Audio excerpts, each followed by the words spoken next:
Very good evening to you. My name is John Sopel. I'm so recently out of the BBC that I still wear a suit, even though I'm coming to an evening like this. I'm delighted to welcome you to this Y-Tree event in partnership with Intelligence Squared. And what a thrill to see real people in a room and not just on a Zoom call. It's kind of quite overwhelming. Y-Tree was founded in 2017 by Stuart Cash, Johnny Hampel and Eric Peretz, and their experience working with business leaders, advising institutional investors and building technology and financial services brought them to a conclusion, and the conclusion was this: the world of personal finance needed a rethink, and they have rethunk it, if that is the past participle, which it isn't. At the heart of Y-Tree's financial life intelligence sits the vision to build a world where wealth is defined by how you live, not what you have. And that's where the Futureverse comes in, because the Futureverse is Y-Tree's place to bring together ideas, conversations, insights, and tonight is our first live event in the Futureverse series.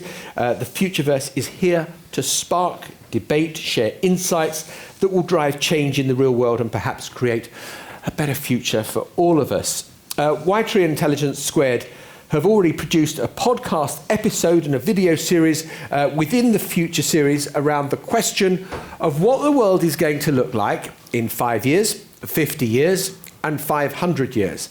I struggle to anticipate what's going to happen tomorrow, but you have the task this evening of trying to work out the future and the very, very, very long-term future. Today we have come together to dig even deeper with the help of three absolutely fantastic speakers. Before I introduce today's proceedings and our guests, I'd like to give you, the audience, your chance to vote on the topic of our event, which is this motion. Will the world be a better place in 5, 50 and 500 years? For each of those time periods, I would like you to give your opinion, yes, no, or undecided. At the end of the event, we're going to be asking you to vote again and see if your opinions have changed or amended during the course of our discussion. To those who can't be here in person tonight, and welcome to you online, you can also vote. Just click the polls button to vote, and using the voting keypads on your seats, please vote on whether the world would be a better place in 5 years. Click 1 for yes, 2 for no, and 3 for undecided, and you have 30 seconds to make your minds up and vote.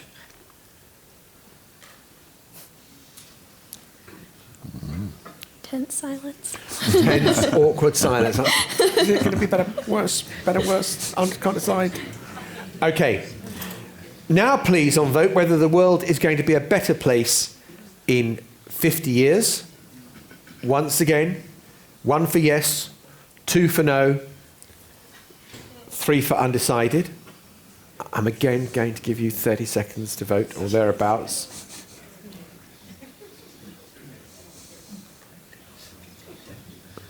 I just want to know if anyone's still making up their mind, or have you all voted? All voted? Very good. And lastly, please vote on whether the world will be a better place in 500 years.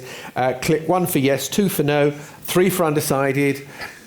I might pare it back to 20 seconds to vote this time, just to be mean, just to push you into decision making. Right.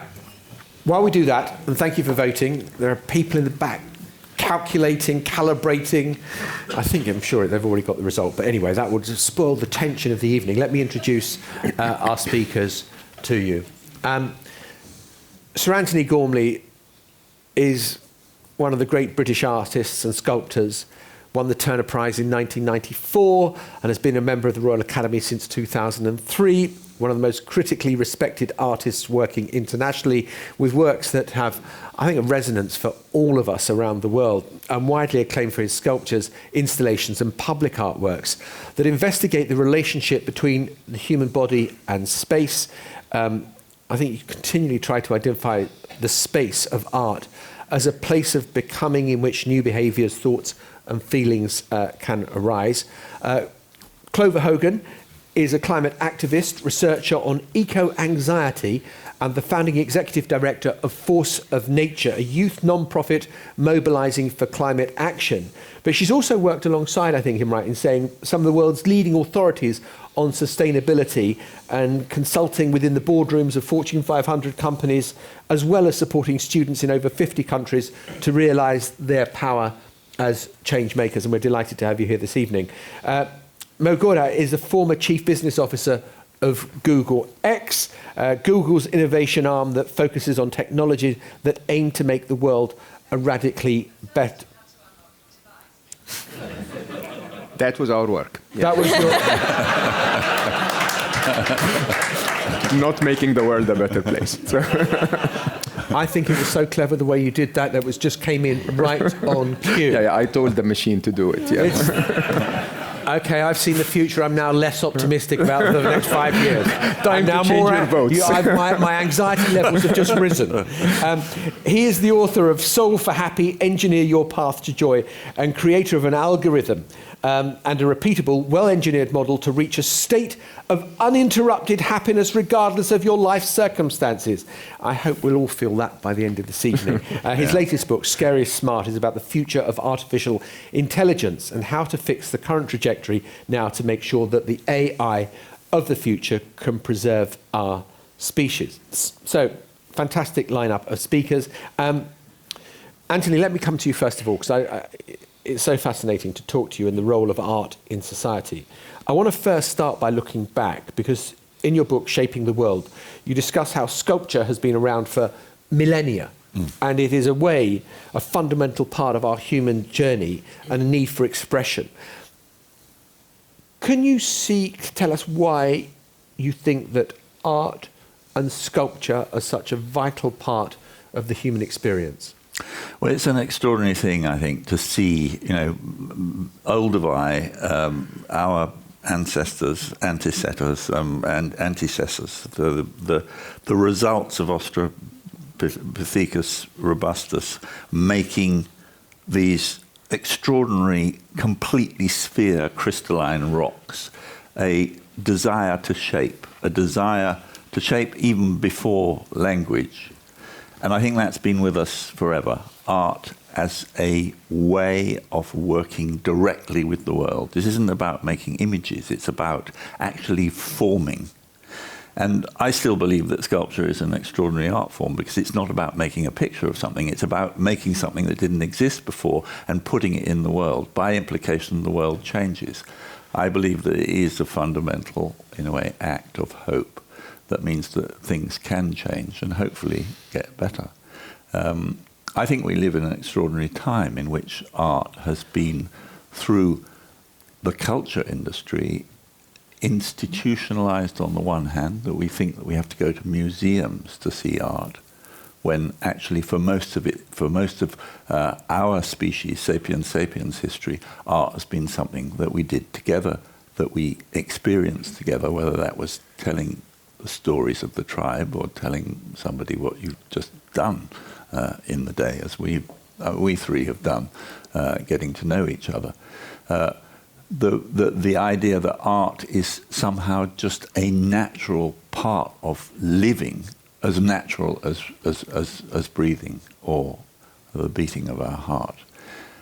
We go to shows. We go to shows in which sculpture has to play the game of theatre. It might be on for a month, might be on for 6 weeks. But here, that capability of sculpture to make place is ignored, and in its place we see, in a way, a demonstration of works that have been taken from a studio and put in this artificial environment, with the hope that maybe they will perhaps be bought, or I'm in a commercial show, that would be the hope, or that they will be, as it were, intellectually understood. Well, it's a very different thing from maybe the history of our cathedrals, which were always open, which were there day and night. The great west fronts of so many cathedrals. I've just done a piece for Winchester West Front. there are 297 life-size sculptures made in the 13th century that are there, rain and shine, night and day, in public view.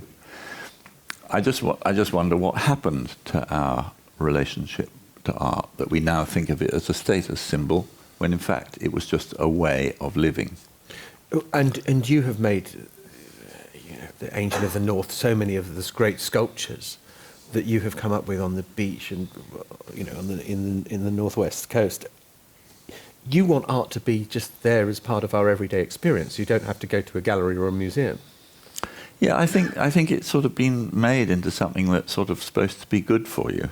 And here's the angel. I mean, that was an extraordinary experience making that, because actually I couldn't make it on my own. This is in a way a return to a kind of pre-modern idea of how art could be made and who it was for. This was made by finding all the shipwrights that had been making ships, but were told by Margaret Thatcher that they were no longer relevant, and the shipyards, along with all of the mining, the coal mining, kind of were disappeared. And here was something, a totemic object that in some way is a teddy bear for this terrible transition between the purposefulness of a industrial community transitioning to the information age. And it was a way of just saying, no, you do have a future. Look, this is what we the language that we have learned, what we can make, that actually shows that we have the confidence in our own future. And it's been an amazing thing. It sits on top of this mound and shares it with the people that come, and it's very rarely alone. It's also become a landmark. If I'm driving up, north, right, I'm properly in the north now when I see it. And it's part of our kind of. Were you worried about how it would be received and whether people would accept? No, everything is, I think, an experiment. It's a test of what sculpture can do, and it is. I think that this is an amazing thing. That it is somehow. It has become. I don't know how many of you live in England, but it has sort of become part of our subconscious in a curious way. You can't make a policy to say that, but it suggests to me that actually there is still that need for, in a way, objects that reroute us, that tell us about where we've been, and maybe also invite us to think about the future. So let's stick with tonight's debate. How do you see art in today's world, and how it will develop, and how it will change, particularly in the short term and maybe over the much longer term? Well, I mean, what again, the lesson of COVID was that people suddenly weren't getting on planes in order to relax. They were getting to know their neighbourhood, and people were looking in their environment in a way that they maybe hadn't noticed before. It wasn't just about going to the corner shop, but also sort of seeing what the texture of the buildings that they'd never looked at before. And through that process, they also discovered imaginative objects that were in their environment that they maybe hadn't known before. And I guess my hope, my aspiration is that fact of art becoming, in a way, institutionalized and only seen through museums, and art being commercialized and only being seen, in a way, as items of high capital exchange, can be replaced with, as it were, the older model as art to be lived with, and that we will see a flowering of serious works of art that take their place, as it were, in the collective spaces of our world. Anthony, the classic question of a pollster is to say, are you optimistic or pessimistic about the future? And I'm just wondering where you stand on that, given what you say is the commoditization of art and the fact that it's, just something that high net worth individuals can have and then trade for something even more money, against what you've just said about the ideal vision. of art in the public space? I think that we all, each and every one of us, is in some senses a creator of the future. I think that art is an instrument through which I think that potential can be realized. I think that we have all, each of us, got to make up our own minds about the value system that we ascribe to. At the moment, we're all in a late capitalist world in which our human purpose is only seen in terms of market productivity, and that's just a disaster.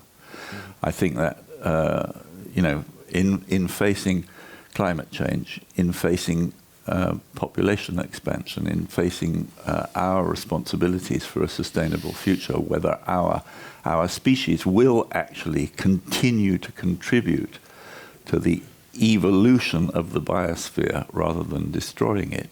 These are questions that each of us have to ask ourselves, and I believe that art has an absolutely fundamental role in that. I think that we're in a mess at the moment. We're seeing all of the hopes of globalization replaced by, as it were, market economies that are actually, through nationalism and kind of competition, actually disintegrating what the World Wide Web and Mo's World promised us, that actually we were going to get this instrument that led us to be more together, to see, as it were, give us the instrument of a positive, creative future. I'm afraid that I'm uncertain, deeply uncertain about the future, and certainly the situation in Ukraine is an example of us going backwards to actually, medieval or Paleolithic ways of settling difference.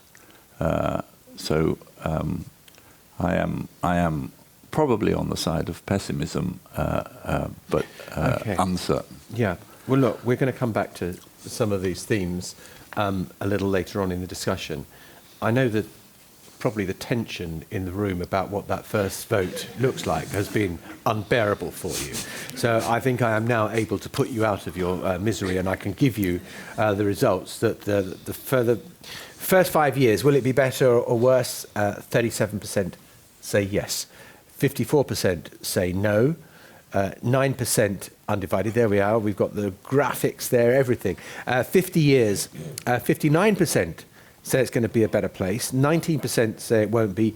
22% undecided. I love the fact that people are so confident to predict what 500 years on will look like. 38% yes, 24% no, 38% undecided.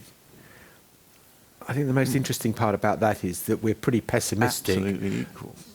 Well, that we're pretty pessimistic about what the next 5 years look like, but the next 50 years... Somebody else's responsibility, basically. Yeah, maybe. I mean, the psychology of that is like your fascinating.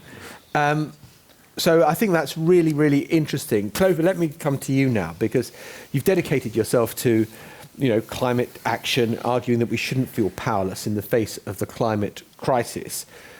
So we've seen those numbers there. What's your short-term prognosis for what the world looks like for the next 5 years?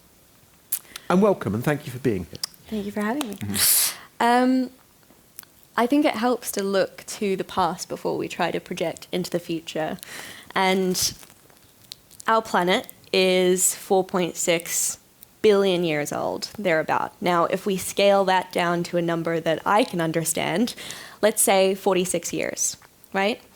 Humans have been here for about 4 hours. The Industrial Revolution started 1 minute ago. And in the past 60 seconds, we've destroyed over half of the world's forests.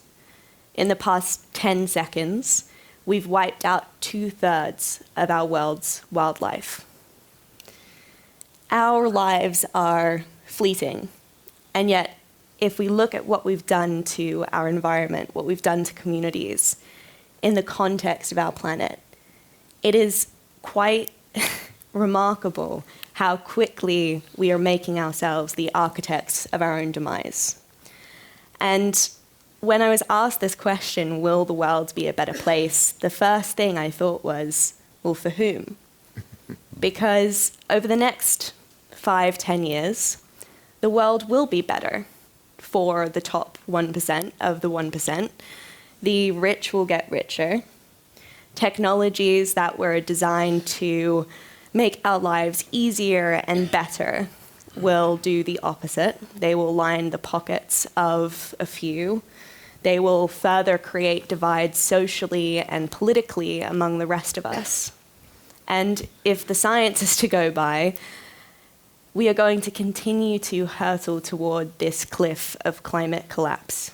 And we are going to continue to struggle to let go of the old paradigm, a capitalist system based on limitless growth with finite resources. And those who have both created this system and also been conditioned into it are going to grip that much tighter, even as signs of breakdown show up all around us. Okay, 5 years, 50 years? I mean, by the time I'm 50, it's estimated that we will have 1 billion climate migrants. It's estimated that 90% of the world's coral reefs will be dead. So the prognosis is not great, John. And I'm not particularly optimistic, purely because it is my job to read the science every day and to listen to the scientists who are screaming at the top of their lungs, trying to wake society up to this absolute climate emergency. And yet, unfortunately, the reality is that those of us who live in a bubble of climate privilege, like myself living in London, we will continue to avoid the worst impacts of climate breakdown. And the people on the front lines of this crisis who are already paying the price, who are contributing the least to global emissions, the least to ecological catastrophe, they are going to continue to experience the worst impacts. Like the millions of people in India, for example, who are currently facing life-threatening drought and heat. So it's not positive. However, I would not be doing any of this work if I did not have hope. And that hope for me, having participated in COP and global decision-making processes, does not lie with people in closed-door rooms. It lies with people in the streets. It lies with this grassroots mobilization that is happening.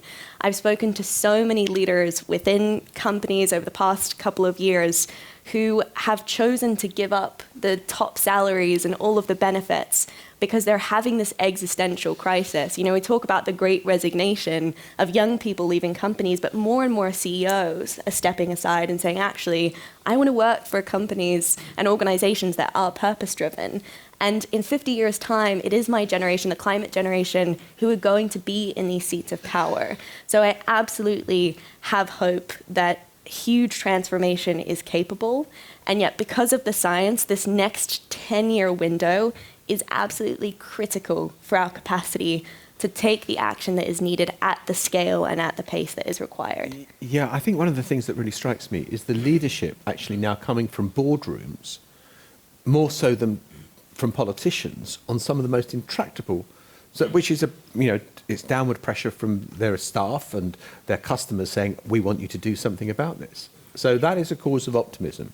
Yeah, I mean, a huge part of what Force of Nature does, our organization, is putting young people into boardrooms, enabling young people to walk the corridors of power, because one of the things that we see time and time again is that there is this real crisis in imagination in the context of climate. I think we spend so much energy articulating the problem, which is what we have to do, but we don't often take pause and think, well, what are we working toward and what does a different system look like? And I believe that young people have a unique advantage because we haven't been conditioned to the status quo, because we haven't had the wings of our imaginations clipped. So we have that capacity to actually say, how might we rethink our food system or our energy system or how we get around a city, right? And so we need that disruptive thinking. We need that capacity to speak to the climate crisis from a place of moral and ethical imperative to disrupt the incumbent thinking, which is too often ensnared within, well, where is the business opportunity here? And briefly, Clover, finally, 500 years, take us to, 25, 22. Yeah, I mean, this is a hard one. I think it would be a little audacious to try and articulate what the future will look like in 500 years. But if we look back 500 years, European colonialists were just starting the global slave trade, right?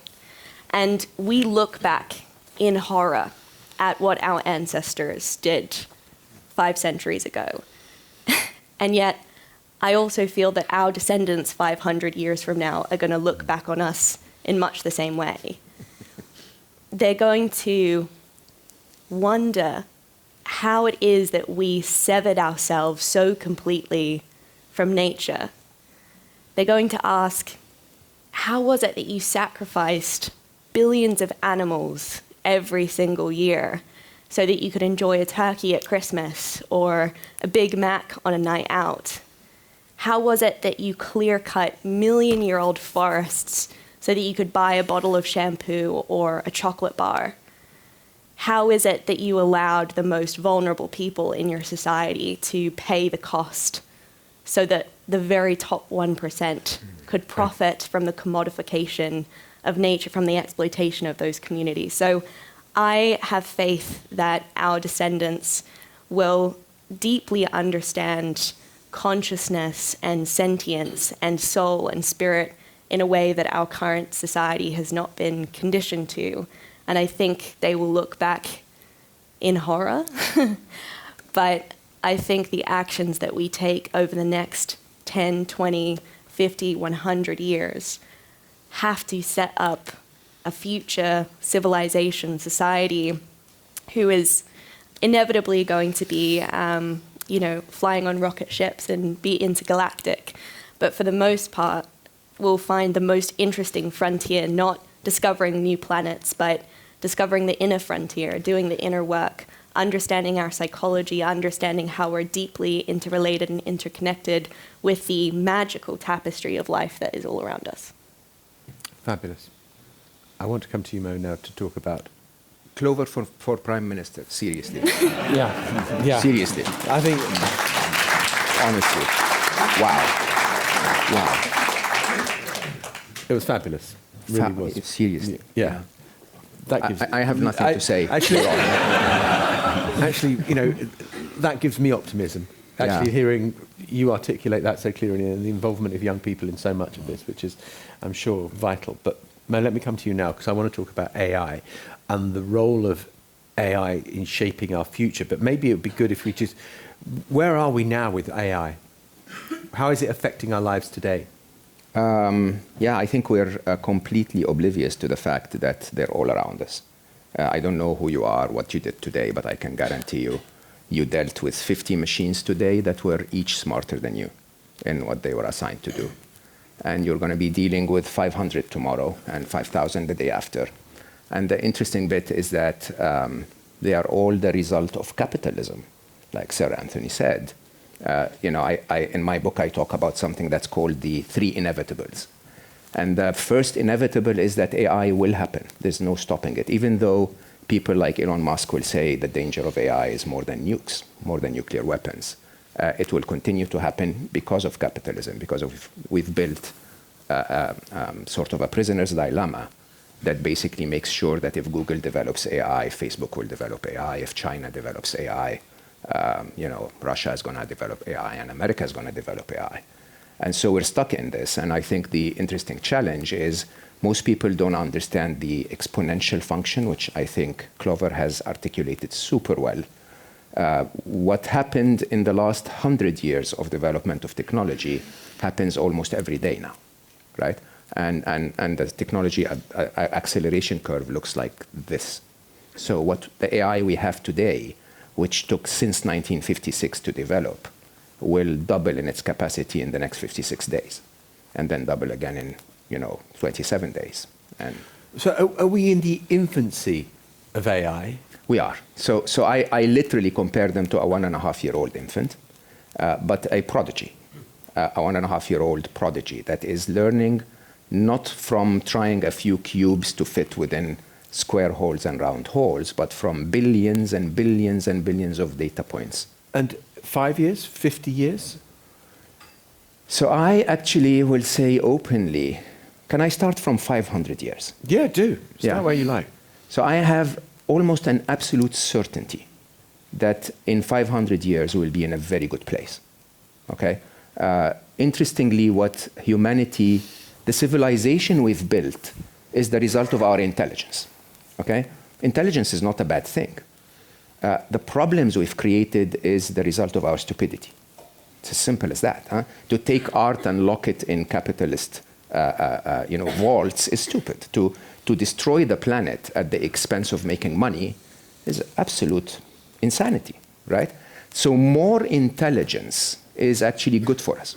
More intelligence will solve the big problems in ways that are actually quite good for us. And I say that artificial intelligence is about 7 years away from surpassing human intelligence. So 2029, by most predictions, the smartest being on planet Earth is not going to be a human anymore, right? It's going to be a machine. But my observation is that the smartest being on planet Earth has never been a human. The smartest being on planet Earth is life itself. And life, the difference between humans and life is life creates through abundance, right? I don't need to kill the tigers to survive. For life to survive, you want more tigers, you want more deers, you want more poop, you want more trees, you want more everything, right? And so this is very intelligent, if you ask me. To create almost out of nothing with abundance is a very interesting approach. And when the machines surpass our intelligence, they will end up there. They will end up in a place where they will not need to destroy humanity or destroy anything to create, okay? There is a question around our relevance in that environment, to be honest, but definitely it will be an environment where we can solve climate change because we first will make the right decisions, and second, we'll have the right technology, the right mindset, the right intelligence to solve it. So to start 500 years time, it's a utopia. You can walk to a tree and pick an apple, walk to another tree and pick an iPhone, everything's fine.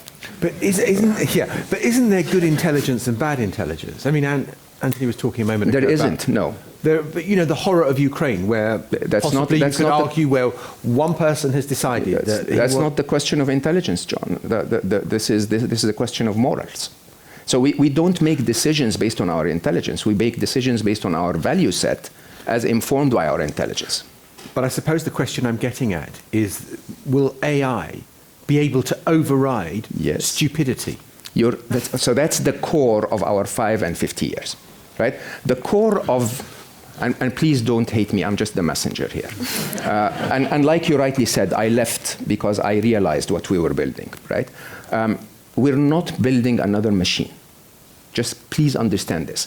We're building a form of a sentient being that is capable of consciousness, is autonomous to make decisions, has free will, has consciousness, has emotions, okay? And accordingly, a form of being that will actually form its own value set.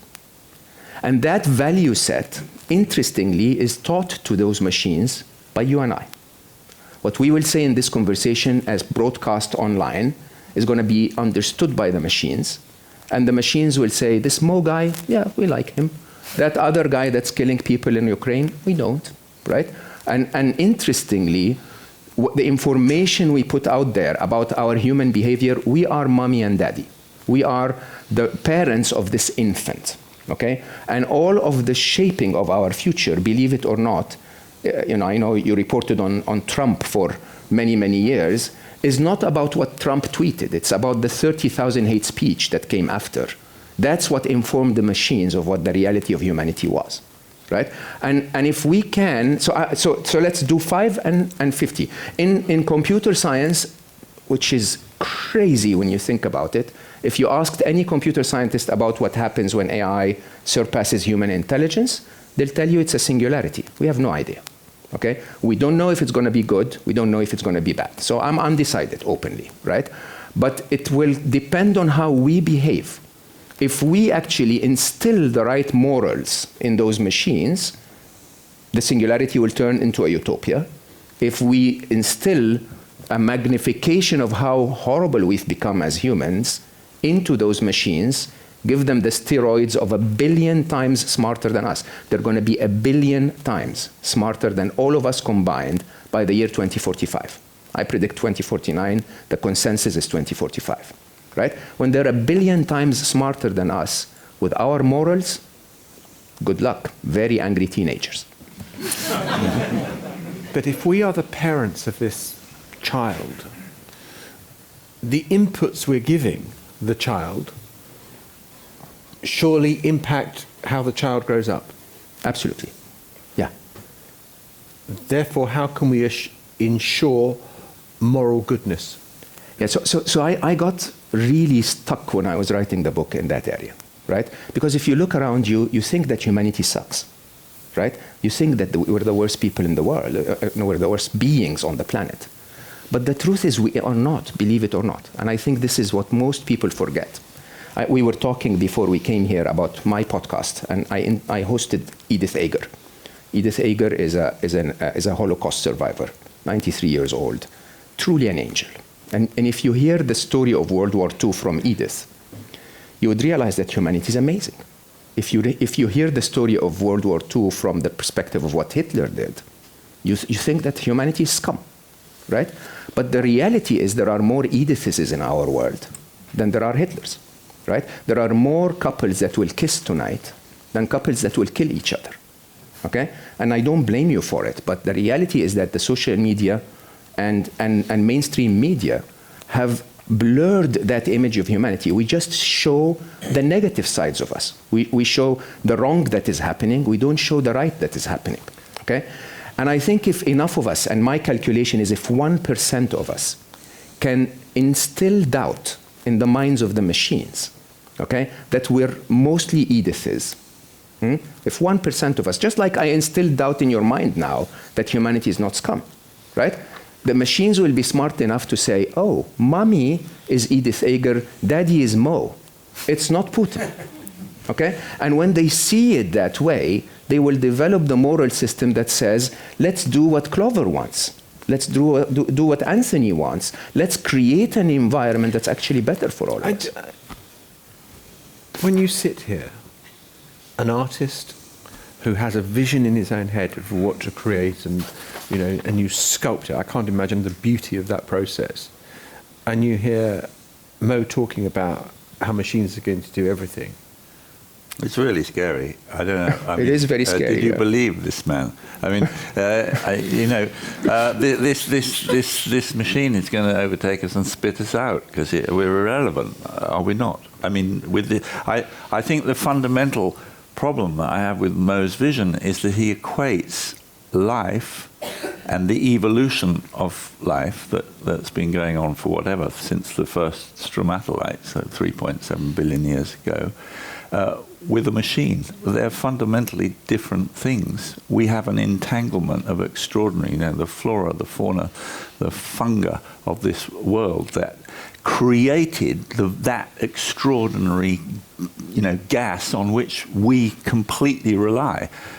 21 degrees of oxygen is what we need to thrive. I'm not sure that I see that oxygen in the superintelligence of a supercomputer that is in some way going to take over our moral order. I think the only place that comes from is through human experience. Clover, you're sat perfectly between Mo and Anthony. And I just wonder whether, to your left, machines are going to deliver a better world and they're going to be so much cleverer than us.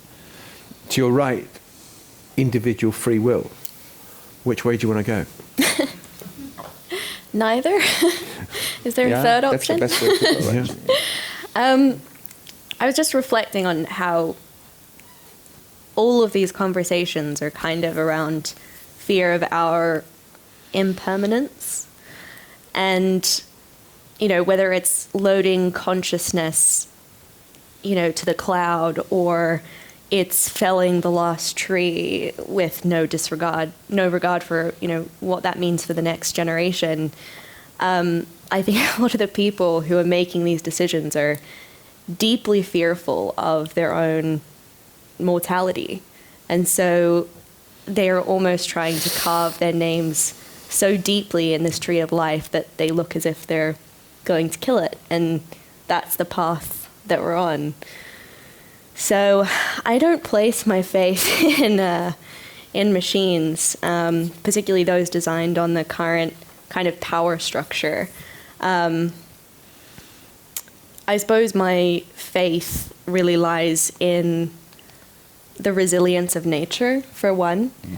The beautiful thing about ecosystems is that if you simply stop trying to destroy them for a few years, they bounce back. You know, you look at forests in Malaysia that have been clear-cut so that we can grow palm oil, which goes into our supermarket products.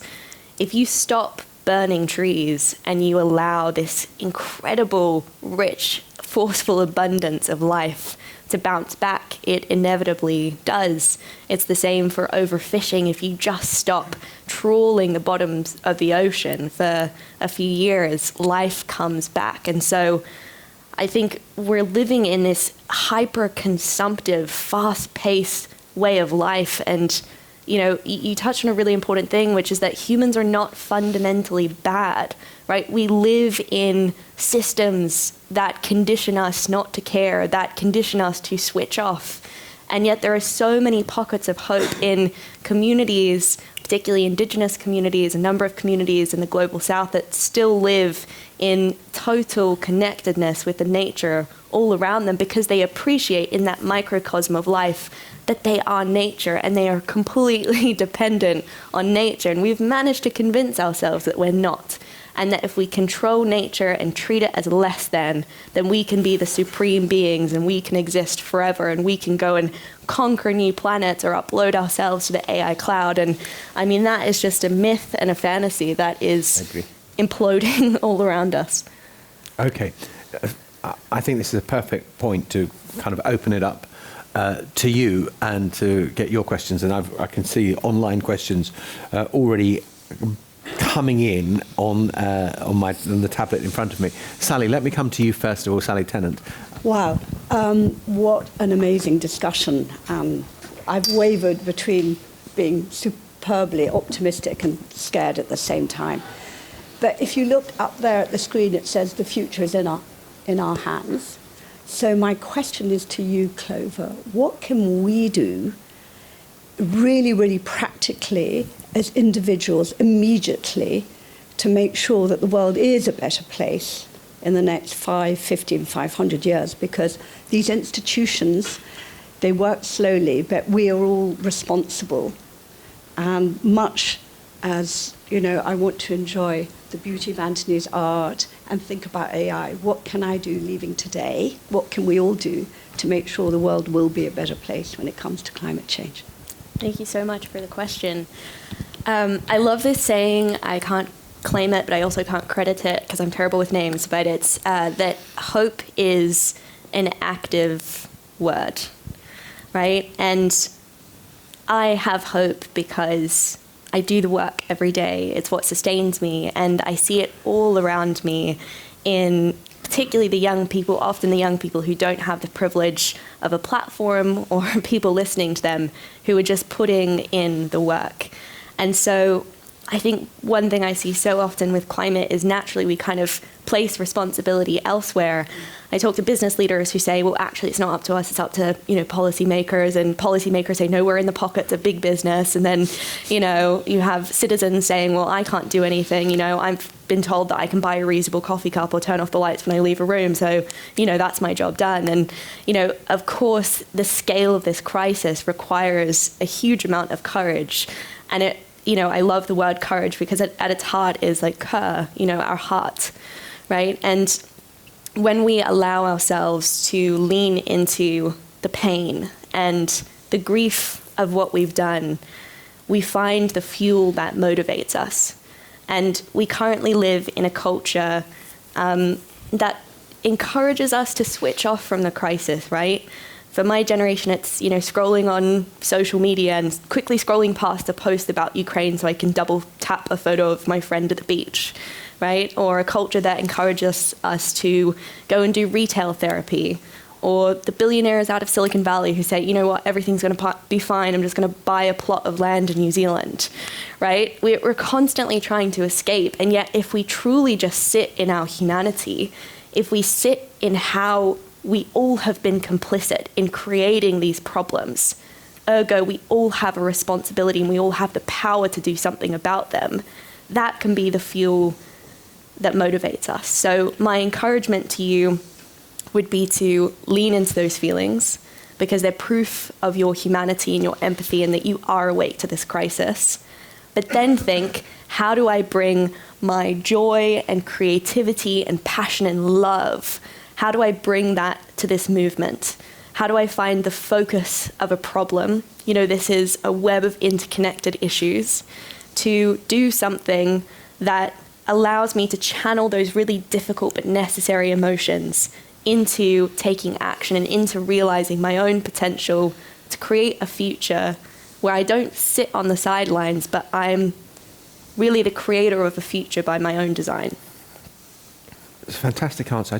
Can I just kind of flip the question slightly?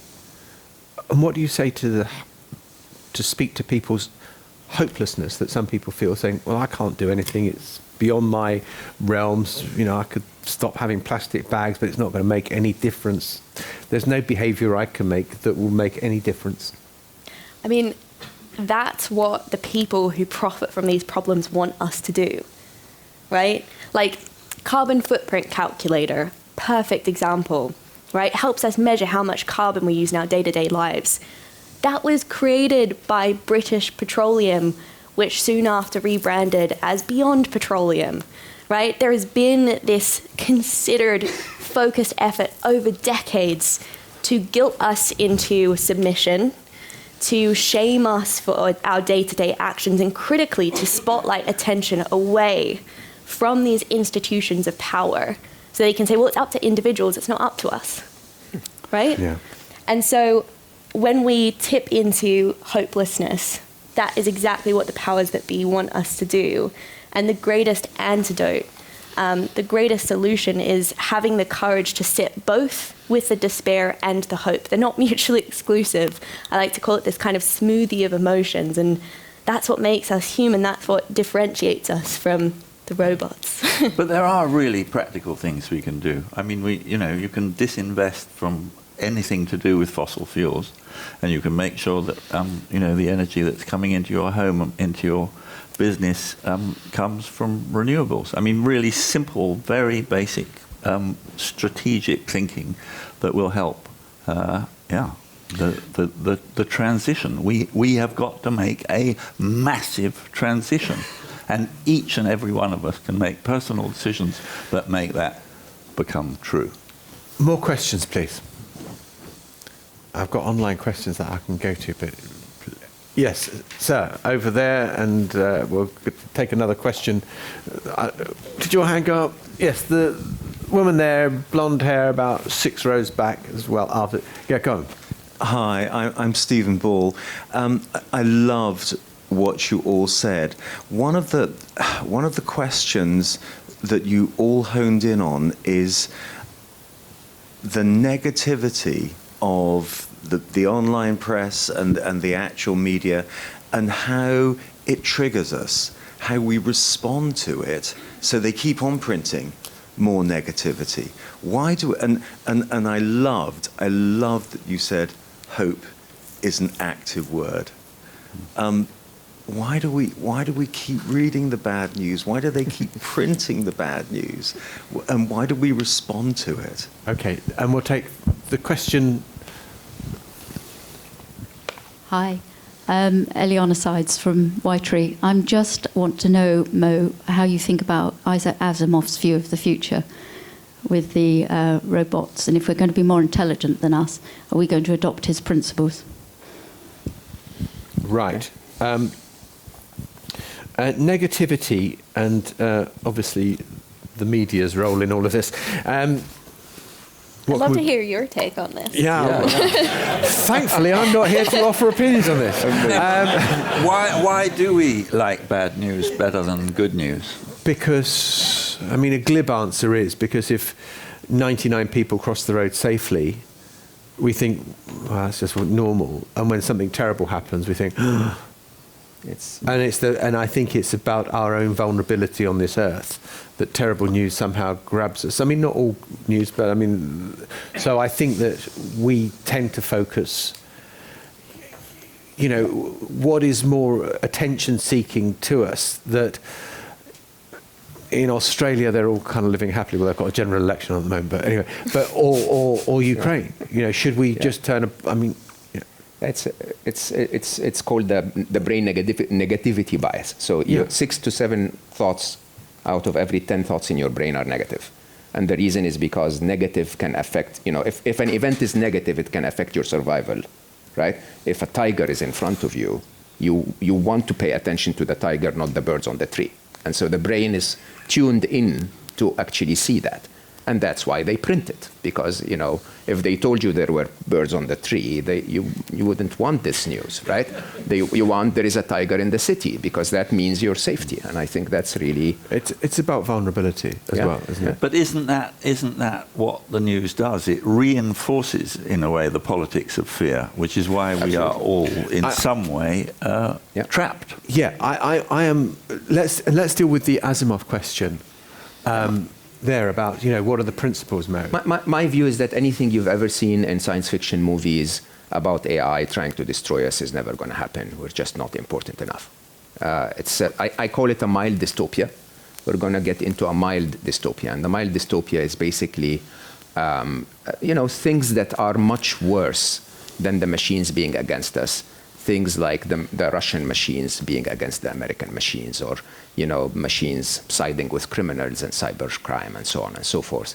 Bugs, you know, basically something going wrong, which we've seen some bad examples of. You know, but also you have to see the upside. Huh? So there will be also good machines that are trying to keep us safe. And, you know, I call them machines, by the way, as a metaphor. They're not machines. Once again, I apologize. We won't have the time to get into this, but they have every character of being a sentient being. You know, I've witnessed this with my own eyes because we've built them. So they're. But Mo, are we all going to become cyborgs? No, I don't believe that at all. Given the choice, are we not going to put the chip? I don't believe that at all. So once again, I think, like Clover rightly said, it always goes first to the top 1%. But very quickly, if the machines want to associate themselves with a physical form, you know, a biological being, we're probably the flimsiest on the planet. They may want to associate with the whales and the apes. You know, these are stronger biological beings, not us, right? I think the reality is that this is again being sold to us as, hey, you know, we're going to be cyborgs and integrate with them, but they may not want to integrate with us when they are a billion times smarter than us. By the way, did you notice how elegantly I pivoted away from the question I didn't want to ask about the media? It's not for nothing that I've spent 40 years interviewing politicians. Let me get one of the online questions now, which is for you, Anthony. When you produce art, how do thoughts of longevity or permanence factor into their creation?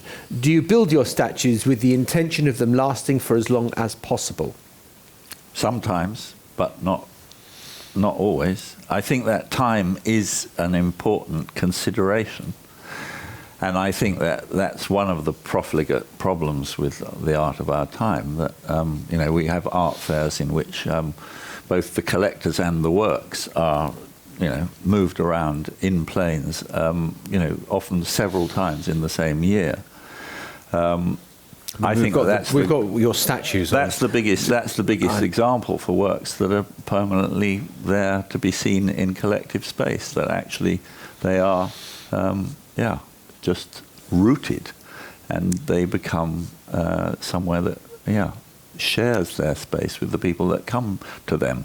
I think that, you know, there's no question in climate terms that permanent works, or anyway works that aspire to permanence, are much more productive. The lovely thing about a work like this is that it's a work of culture offered back to nature, and we are invited to kind of take our place within it and be participants in a kind of asking that question: where do we fit in an elemental world? Where do we fit in the evolution of life. I want to bring in another online question, Mo, which kind of comes back to, I think, the question that Anthony was posing to you, which is whose responsibility will it be to make sure that AI has the correct morals? Can engineers and scientists and big tech be trusted to do this? That's a great question. So I think what all three of us have been driving to here is that we are in charge. We're responsible. Okay, and it's actually not helping anyone for us to resign and say the regulators or the politicians or the tech companies will take care of it. You have to reduce one plastic bag, you have to reduce 1 mile of driving, and you have to behave in ways that teach the machines. The reality is that you can call the developers of AI the biological parents of the machine. If you want the terminology, it's not accurate, but they give birth to the artificial intelligence. We are their adopted parents. The day a machine is out there, take the Instagram recommendation engine. Okay, the Instagram recommendation engine is recommending billions of videos to billions of people every minute of every day. Right? And there is no human capable of looking at that engine and saying, no, don't show Mo the guitar player. No, nobody can do that. Nobody can tell that artificial intelligence what to do. The only person that can actually tell that artificial intelligence what to show Mo is Mo. Okay? Is Mo and an informed view by the collective society. So if all of us combined are saying that lip syncing is the most important thing in our life, then Mo is likely going to see more lip syncing videos, but if he swipes away from them, the machine will go like, oh, this Mo guy boring, but no more lip syncing for you. Right?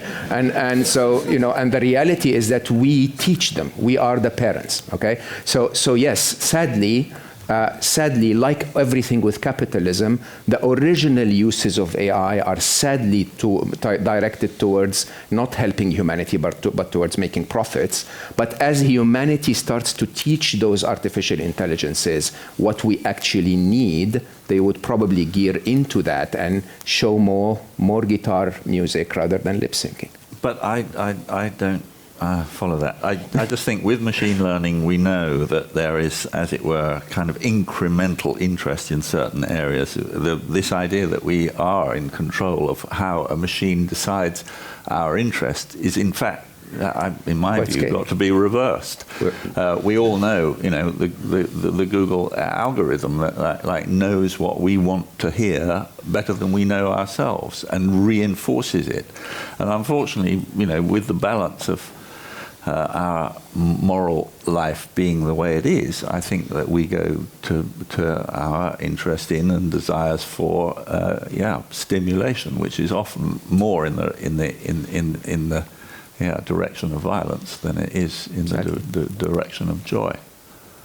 More questions? Yes, sir. And a hand just over there. Yeah, thank you. Sorry, it's Chris Dale. You referenced films earlier, so I'll make a reference to them myself, in that the ecological problem could be taken from Matt Damon in The Martian. We're going to just science the shit out of this. And I can see that is a problem that we can solve because we all are pushing necessarily potentially in the right direction. I'd be interested, it's a follow-on really from your question before, is who will give the benevolence or the moral authority or the philosophical guidance to computers who, as you claim, are going to be smarter than us and aren't necessarily going to care about us? It seems that the vision you are portraying potentially could be close to the Terminator or the Matrix. And I just would be interested in how you try and regulate or influence that particular side of AI. Fantastic. One more question there, row in front. Thank you. Mark from Whitetree. I thought at some point that one of the common features in all of your comments were that in the world we live today, capitalism is kind of driving pretty much everything, and capitalism's purpose in life is money. Money destroys forests, destroys the ecosystem. Money puts art behind boxes, and money creates AI machines that might put us out of the equation. So isn't the case that we should, how do we turn capitalism to not become that? And what's the catalyst other than World War III or, something really nasty? Right. Okay. Let's kind of pick up. But I think both those questions can be answered sort of at the same time. Do you want to have first go at it? I forgot what the first question was because I'm so interested in capitalism. Yeah. I think you were sciencing the shit out of us, I think, to use the technical term, if I've quoted you correctly. And benevolence or moral authority, which film are we in? Are we in Terminator or Matrix or... Yeah, so I think there is an important observation that we have to look at, which is, and I say that with a ton of respect, even though my father was a math prodigy and a genius, I believe I'm slightly smarter than my dad, and then my kids will be slightly smarter than me, right? And the reality is that somehow, if you look at evolution, one of the very, very steady evolutions that we have seen in our short life on the planet is that intelligence, aggregate intelligence, continues to climb, right?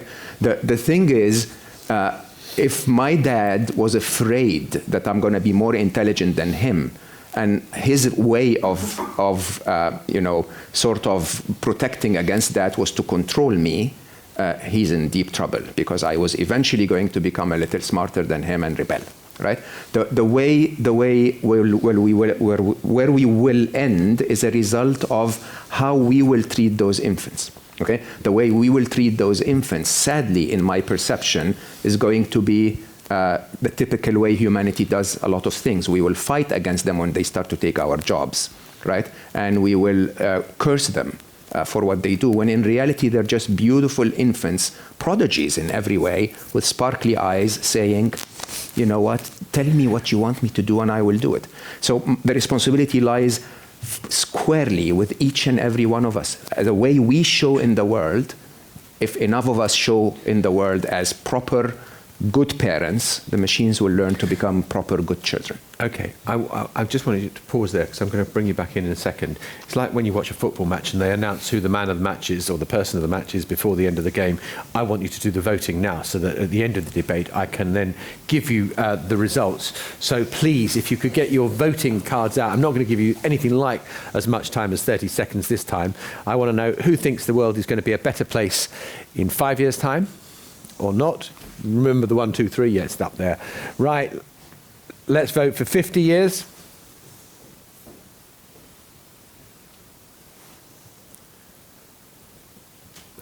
And now let's vote for 500 years. I kind of imagine ballot papers being counted now. Anthony, I mean, you're struggling with this, some of this, that is the idea of the individual losing the determination to shape the future. Yeah, I mean, that byline, the past is in your head. The past isn't in your head. The past is actually embedded in the material that surrounds us, in the things that we have made out of an inherited earth. The future is not in your hands. The future is in the planet's hands. We've got to decide. I mean, we will be extinct. Homo sapiens sapiens will be extinct at some point. We have got the privileged position of deciding how long we are going to have this conversation, with a biosphere that we're only just beginning to realize how much we don't know about.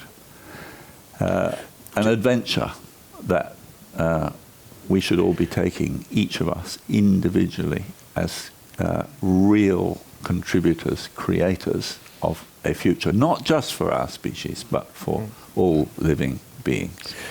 There's a lovely question, which I think is a good kind of end question, and I want to give you each a chance to address it. And it's from Eleanor Coates, who has been in touch, and she says, what are the key lessons we should pass to our children to ensure they survive and thrive in the age of machines and climate emergency? How can education help?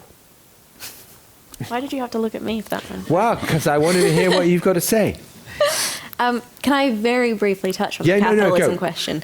Yeah. Okay, I can't help myself. I'm going to not give a really meta response, but a very tangible one, which is that one of the biggest barriers that currently exists to transitioning to something akin to less destructive capitalism is the LLC model, right? You can have the most progressive, idealistic CEO, the most, sustainably minded leadership. And yet, if the articles of that company say that the reason you exist is to make money, to benefit the shareholders, a small group of people, if you're beholden to Wall Street, it's impossible for you to transition to a business model that truly prioritizes how do we solve a planetary problem, how do we solve a social issue. And so until we actually change the LLC, which there are pockets of now through the benefit corporation model, where you say actually you're beholden to your stakeholders as opposed to your shareholders, we're not going to see change at the pace that actually leadership wants to increasingly see it. So there was just that one thing that I wanted to touch on, and also the role of policy as well. I've spoken to business leaders who outwardly have said, yeah, we're really pro phasing out plastic, and then they've sent their lobbyists to Washington to lobby against policies that would actually phase out the use of single-use plastic, right? So until we get lobbyists out of those spaces, then again, we're going to see very slow progress. On the other question, how do we set up this emerging generation? Listen to this emerging generation. It isn't about, what wisdom do we need to impart or what lessons do we need to teach, but how do we create space for young people to be vulnerable, to express themselves, to share the depth of our despair and fear and sadness when we see a forest felled or when we see a whale with its belly full of plastic, rather than saying, well, that's just the snowflake generation or toughen up. What can we learn from young people who are intuitively geared both into that pain and also to the joy and curiosity and playfulness that we're trained out of when we're told that actually the reason we exist is to bow at the shrine of corporate capitalism and to commodify ourselves and value ourselves only for the 9 to 5, right? So listen to young people and create space for intergenerational dialogue. What can young, fresh, new, imaginative ideas bring into this space? And if you are a few decades older, what wisdom can you bring into that conversation as well so that this truly can be an intergenerational conversation and movement? Fantastic. Anthony? I think very simply bring back art in schools. We've almost annihilated it. Numeracy and literacy are privileged above all other things, and these are all training our young people to take their place in the capitalist machine. I think that we've got to reinforce the agency of young people, allow them to teach each other and inspire each other to tell the stories of what they love and make things that express that love. Rather than feeling in some way, the statistics are terrible. Between the ages of 18 and 24, when people are asked, do you believe that life is worth living, 20% say no. How have we failed those people? I think that we've taken their agency away. And simply put, I think that education has got to become a place of finding the passions with individuals and individual children and reinforcing them and allowing them to shine with their unique kind of perspective and individuality in the world. Mo? Well, I think in a place where information is everywhere, what we want to teach really is morals. And the only way to teach morals is to behave morally. Your kids are never going to do what you tell them to do. They're going to do what you do. Okay? If you want to be happy, if you want them to be happy, start to be happy yourself. If you want them to be careful about the environment, start to be careful about the environment yourself. If you want them to be, nice to each other, be nice to them. And I think the definition of success that we have going back to capitalism, the problem is the post-World War II generation, post-Great Depression, we've basically said that success is to make a lot of money, right?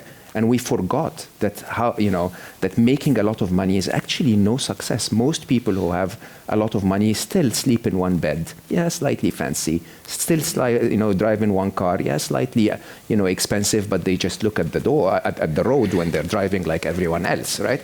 And the truth, they still go to the bathroom, they still get sick. It's the reality is we've told our younger generation, sadly, what we were told. We are the victims who are the sons and daughters of victims who are telling their children to become victims.